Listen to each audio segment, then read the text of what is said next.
Good morning mga ka-auto! Kamusta kayo? So, na-miss ko kayo sobra. Ilang buwan din ako nawala. Alam nyo ba kung bakit nawala ang inyong lingkod? Teka, nakasubscribe na ba kayo? Kung hindi pa, pakisubscribe naman po ang channel namin. Bibigyan ko kayo ng 5 seconds para mag-subscribe. Ito na ang 5 seconds nyo. 1, 2, 3, 4, 5. Pakisubscribe naman po ang channel namin. Then ikukwento ko sa inyo kung bakit nawala ako ng ilang buwan sa pagbablog. So let's go! So yun, good morning ulit mga ka-auto. Kamusta ulit kayo? Nawala nga ako ng pagbablog. Nawala rin ako ng pag-release ng ilang buwan. Bakit? Sinubukan ko po kasing pumasok sa mundo ng politika.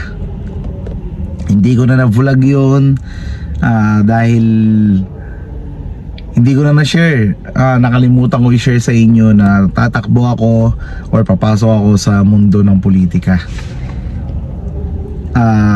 Sayang no, hindi ko na-share yung mga pinuntahan namin, yung mga bundok. Tumakbo nga pala ang konsehal sa aming bayan, sa Pililla, Rizal.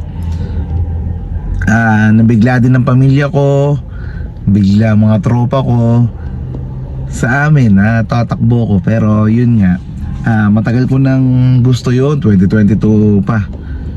Pero yun nga, pinag-usapan namin ng asawa ko, ng pamilya namin, kung itutuloy ko ang pagtakbo bilang konsehal ng aming bayan sa Pililla, Rizal.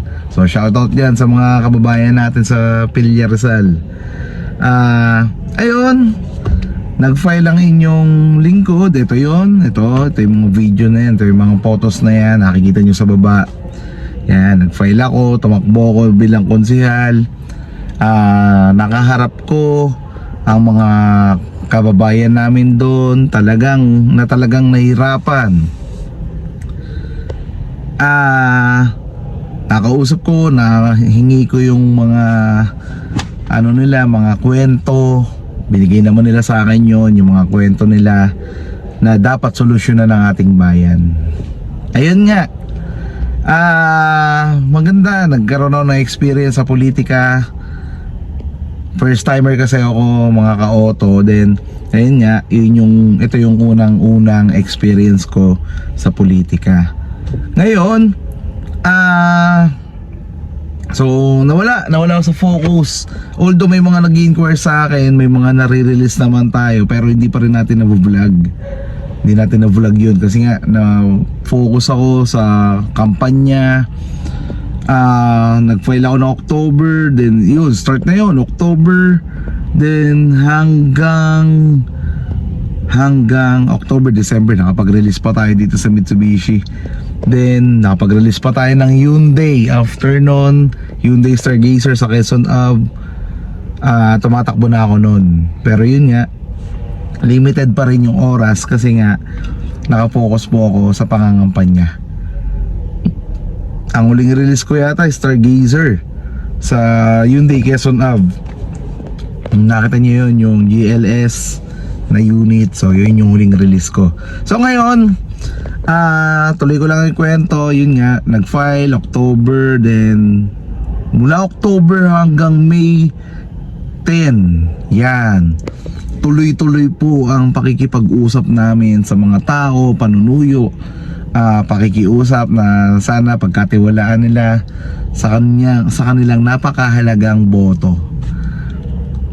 Pero yun nga mga ka-auto, napakasarap pala ng gano'n, yung nakakausap mo yung bawat tao, nahihingi mo yung mga hinyaing nila, iba't ibang kwento. Akala ko hindi ko may experience yun eh. So napakagandang experience pala noon. Ang dami ko nakilalang tao, ang dami naming nakilalang kamag-anak doon sa lugar namin na ngayon lang namin nakilala dahil nga eleksyon. So sabi ko, babalikan ko sila, hindi lang naman para eleksyon, para magpakita doon. So kakamustahin ko yung mga kamag-anak namin. Siguro baka magkaroon ng mga reunions, ayan, i-set namin. Anyway, napakagandang experience pala ang pagpasok sa politika. Pero yun nga, hindi po pinalad ang inyong lingkod. Siguro marami nagchat sa akin, congrats pa rin, ikaw pa rin yung konsel namin. Medyo yun nga, dahil nga nalaman natin yung mga problema nila, natulungan din natin sila. So nakakatuwa na marami nagchat sa akin na bawi tayo next time, tumakbo ko ulit, andito pa rin kami sa likod mo, nakasuporta sa'yo. Nakakataba ng puso mga ka-auto. Napakasarap pala yung experience na ganun.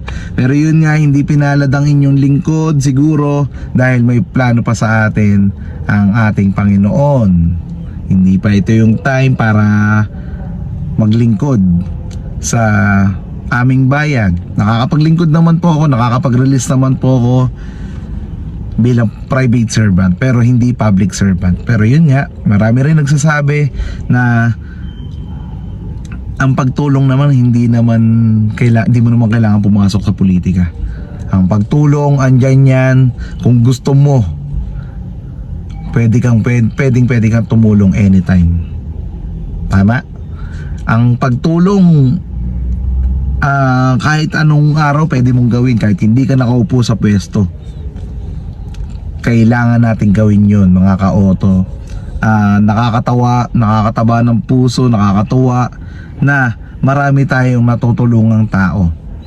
Kayo sa araw-araw nyo mga ka-auto, alam ko marami rin kayo natutulungan.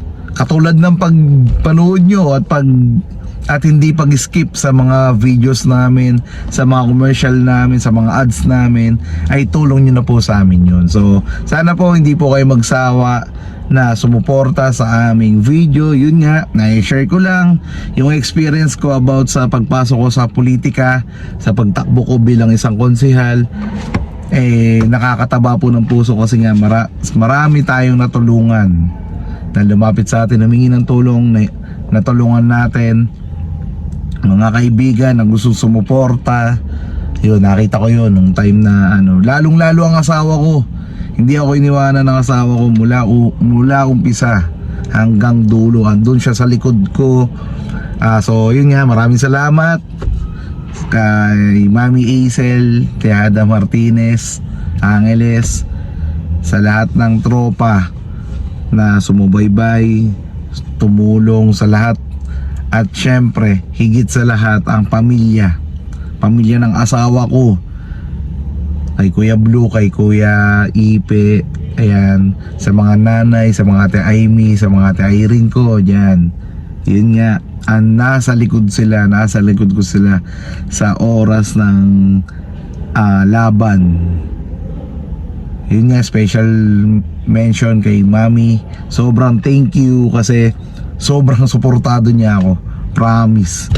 Grabe yung suporta niya sa akin nung time na yun. So hindi niya ako iniwan nung time na yun hanggang huli. Hanggang ngayon, syempre hindi naman niya pwede pabayaan. Kahit natalo na ako, nandyan pa rin siya sa likod ko para yun nga, para suportahan pa rin ako. Syempre hindi naman doon magtatapos yung kwento namin dahil natalo ko. Pwedeng lumaban ulit tayo mga ka-auto, pwedeng magstay na lang tayo bilang private servant na nagre-release ng kotse, vlogger na ahente nyo. Pwedeng ganun, dalawa yung pwedeng mangyari. Pwedeng bumalik sa politika, pwedeng balikan yun, or pwedeng mag-stay na lang ako sa pagiging vlogger na ahente nyo na tutulong sa inyo para makakuha tayo ng magandang deal. Any brand tayo mga ka-auto, pero connected tayo kay Mitsubishi. So yun nga, kung di ko kayang i-push kay Mitsubishi, like kay like sa mga van, walang van si Mitsubishi. Kung gusto nyo ng high-ace, content, deluxe, yan, pwede tayo mag-assist kay Toyota. Kung gusto nyo naman ng Hyundai, pwede rin tayo mag-assist kay Hyundai. So yun yung reason kung bakit nawala ako ng almost 6 months sa pag-vlog, sa pagbebenta ng unit, dahil nag-focus na po tayo sa politika. At yun nga po, ay hindi tayo pinalad na makapasok sa mundo ng politika. Siguro nga dahil may mas maganda pang plano sa akin si Lord. So yun mga ka-auto, na-share ko lang. Mamaya ulit magbo-vlog ulit tayo tungkol naman sa release natin ngayong araw. So i-upload ko lang tong video na to at maraming salamat sa lahat ng sumuporta, sa lahat ng nagtiwala sa akin nung pagtakbo ko sa politika. So maraming salamat unang-una sa aking asawa at sa aming pamilya. So mga ka-auto, stay tuned. Mag-upload ulit tayo ng mga maraming videos, maraming reviews ng unit, maraming releases ng unit. I-upload ulit natin, bubuhayin ulit natin ng YouTube. So sana hindi nyo ako iwanan, suportahan nyo pa rin po ang channel namin at panuorin nyo po ang mga ads, huwag nyo pong i-skip. So yun nga mga ka-auto, maraming salamat. Mag-iingat tayong lahat. God bless po sa ating lahat. Mamaya po ulit mag-upload po ako ng video tungkol sa release ko naman ngayong araw. So maraming salamat po ulit. God bless po sa ating lahat. Bye!